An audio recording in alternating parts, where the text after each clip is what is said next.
For some of us, it's a real hassle if the internet doesn't work. But imagine electricity is also out. Tonight I'm connected with Orest again from Lviv in Ukraine. You had more problems than we usually have in the West with a few internet outages. You were really sitting in the dark. First of all, good evening. Good to see you again. Hello, Joe. Nice to see you. So what is your situation? Today is Tuesday, the 11th of October. We heard on the news for the last 2 days you had air raids also in Lviv, where you live, plus in several Ukrainian cities. How much did this affect you personally and the people around you? So it was really horrible time yesterday and today morning. So about 15 rockets were sent to city Lviv, where I'm from, and it means that we hadn't power for the whole day, because all power stations, almost all power stations in Lviv were destroyed. Generally, during one day, Russia sent 86 rockets to Ukraine, and also some drones, about 30 drones, and it didn't affect me in ways, in some bad way. I just hadn't electricity, and it was problem with water, but generally there were not any human victims in Lviv. But if we speak about Ukraine, so I know that 15 or 16 people were killed and about 80 were injured because of this rocket attack of Russia. You are also the president of the Ox Community Network, so you have many communities all over, mainly Western Ukraine. Did you hear reports from the other communities, especially those in Kiev?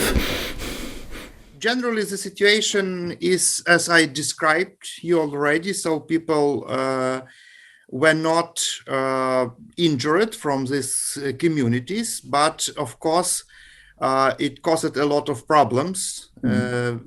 First of all, because of atmosphere of fear around. So if you know that many rockets are coming to your city, so it's a horrible feeling. But thanks to God, no one from our communities were not injured or killed, thanks to God. Even being without electricity and having to hide in a bomb shelter, that really sounds terrible to me. Where are people hiding, or what kind of places of refuge do you have when the air raids are on? So we use different shelters, undergrounds, some places, rooms which have not any windows. It depends on the situation where you are.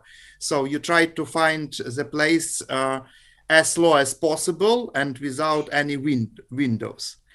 We saw the reaction of Ukrainian people. I'm very proud of Ukrainians, because maybe you saw through news that when people were in underground, they were not scared as Putin wanted us to be scared. People instead sang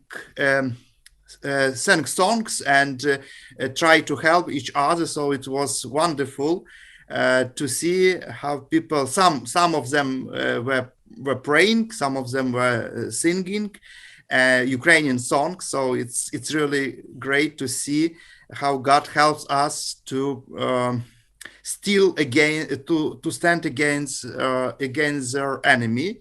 And the first reaction of Ukrainians was not fear. During the first hour of the Russian attack,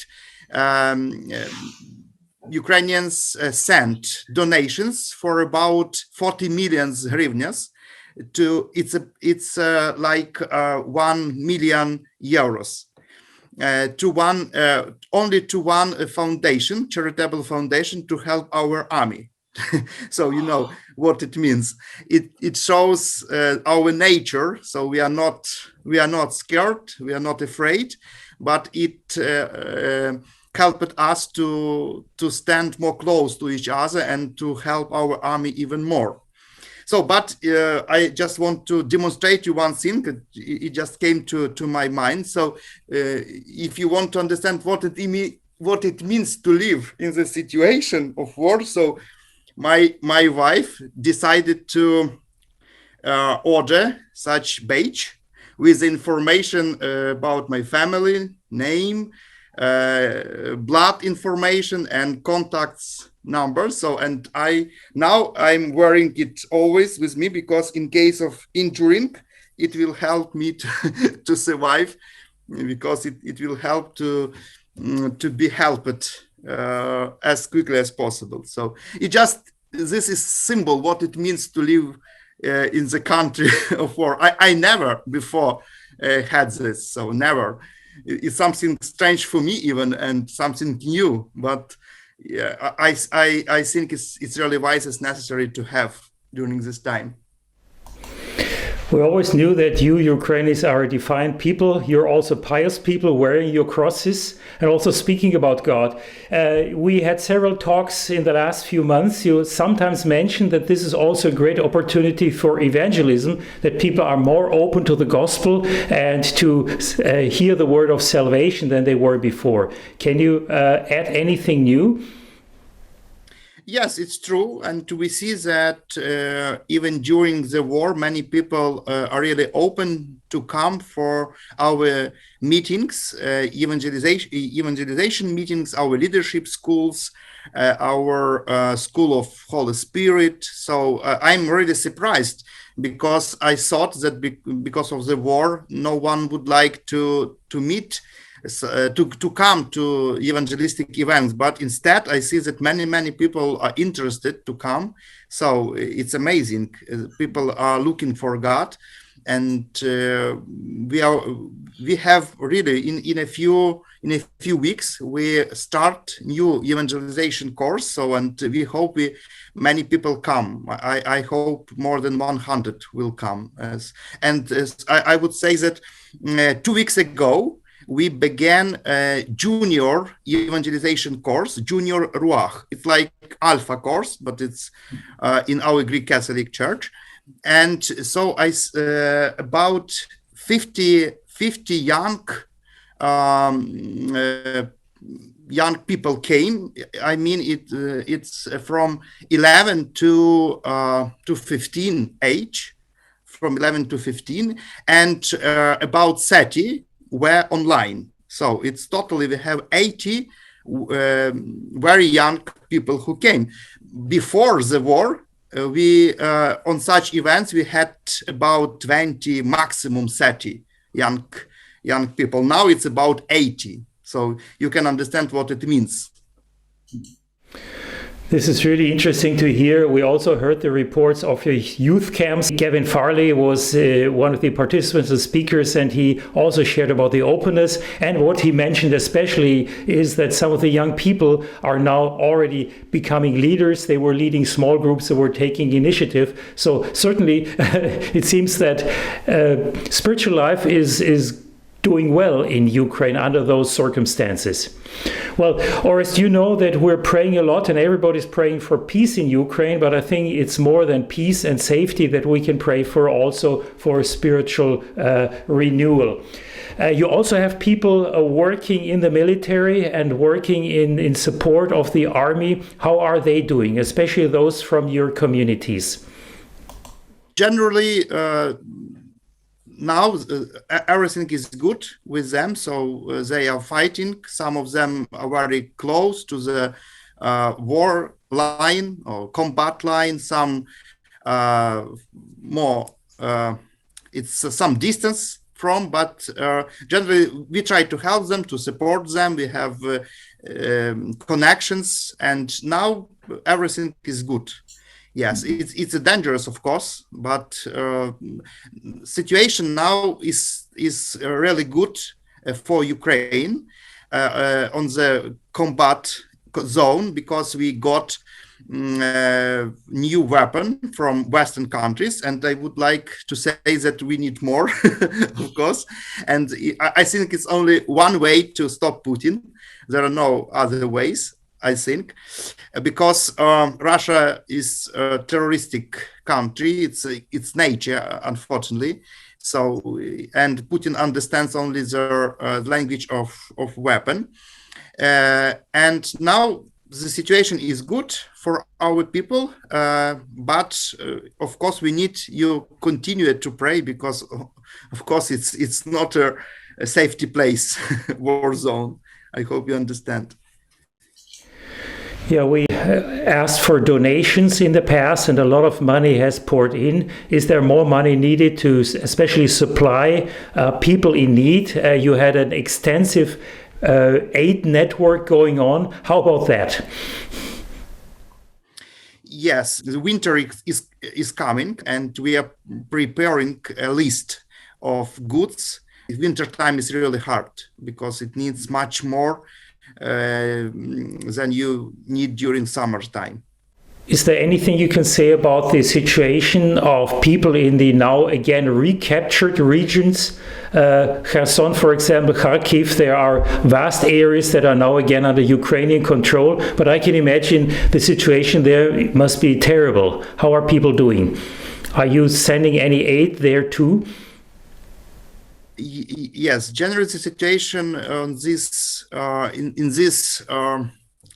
on this land is not so good because of absence of power and problems with water.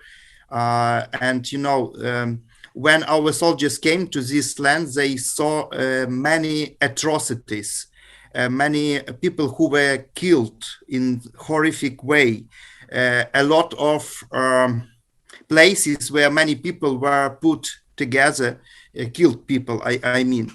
So, but our government tried to rebuild, reconstruct the cities, and in many places we have great success. So many villages can return to their common life, but some of them it's not possible because almost 80 or 90% of buildings were destroyed by Russian artillery. So, and in this way, these people are asked to evacuate, and we are ready to accept them in the western part of Ukraine, because it's not possible to repair so many buildings and civil infrastructure. So our government asked them to evacuate and prepare a place for them in center of Ukraine and western part of Ukraine. So even if the war ended tomorrow, something we all pray for, hope for, which is probably unrealistic, still there's so much to do and so much need. And so we will also post the account number for donations for Ukraine, especially sent to you. We can guarantee that all this money directly goes to you and goes to the people in need without any additional administration costs and so on. So thank you very much, Orest. Is there something else that you just want to share, or a prayer need that we may not be aware of at this time? Just everything. I like to thank you for your support, for your being with us, for your standing with us. It's really important. I want to ask you, pray for people to understand how to act in this situation, especially about the leaders of Western countries. So, because we as Ukrainians, we see that leaders of Western countries very often don't understand the reality of Russian, and they don't give us the weapon when we really need it, and it costs many lives. So I hope that God will give them wisdom to act in time. So I pray, I ask you to pray about the wisdom for all leaders of all countries who help Ukrainian. And of course, there are many other difficult situations, political decisions that have to be made right now. And so let's keep also those who are in government over us in our prayers, because this is more than just a military battle. This is really also a spiritual battle that's fought over the hearts and minds of people. Thank you, Orest, so much. May God bless you and keep you. You and the community send our greetings to everybody, and may God be with you.